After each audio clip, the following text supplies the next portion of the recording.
animals and creatures that God did not create according to the Bible. What happened? Did you know there are creatures mentioned in the Bible that were not created by God? Stories of giants, sea monsters, and hybrid beings challenge what we know about divine creation. Who brought them into existence? What is their purpose? Today, we will uncover the darkest mysteries of the Holy Scriptures. Stay with me until the end, because what I'm about to tell you will change your perspective forever. Welcome to the channel Stories of Heaven and Earth. Today, we have a theme that will challenge your view of divine creation. Animals and creatures that, according to the Bible, God did not create.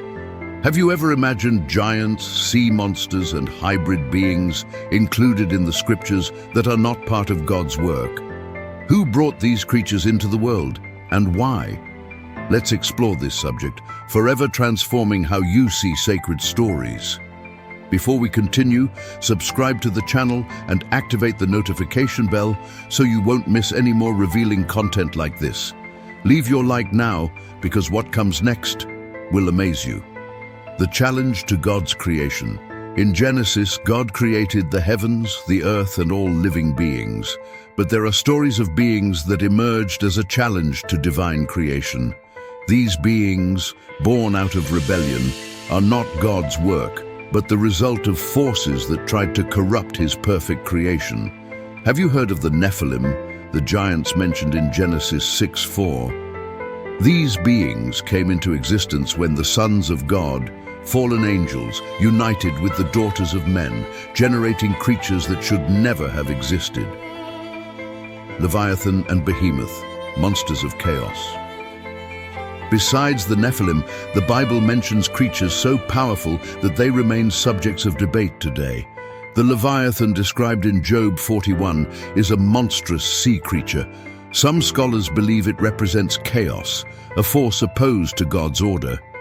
Another example is the Behemoth, mentioned in Job 40, which many think is a colossal animal, like a hippopotamus, or perhaps something more mysterious. Were these creatures created by evil forces to challenge God's sovereignty? Hybrid creatures and apocalyptic beasts.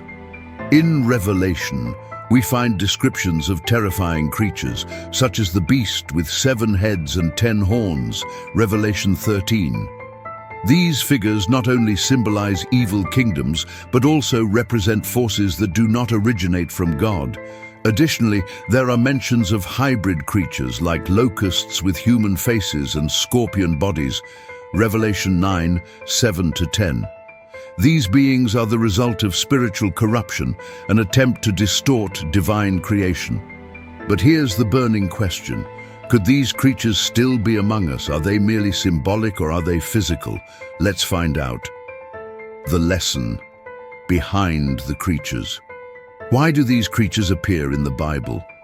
The answer may be deeper than we imagine. They remind us that there are forces trying to corrupt God's perfect plan, but they also reinforce that, in the end, good always triumphs. God is sovereign and will defeat all these forces at the right time. These creatures serve as a warning. Stay firm in faith because the spiritual battle is real. These biblical mysteries are both fascinating and challenging, but they show us that God is in control of everything, even over chaos. If you're as intrigued as I am, leave your comment below. Share this video with those you think need to know about these revelations, and of course, subscribe to the channel. See you in the next mystery. Activate the notification bell and stay tuned, because in the next video, we'll talk about fallen angels and their actions in the modern world. You won't want to miss it.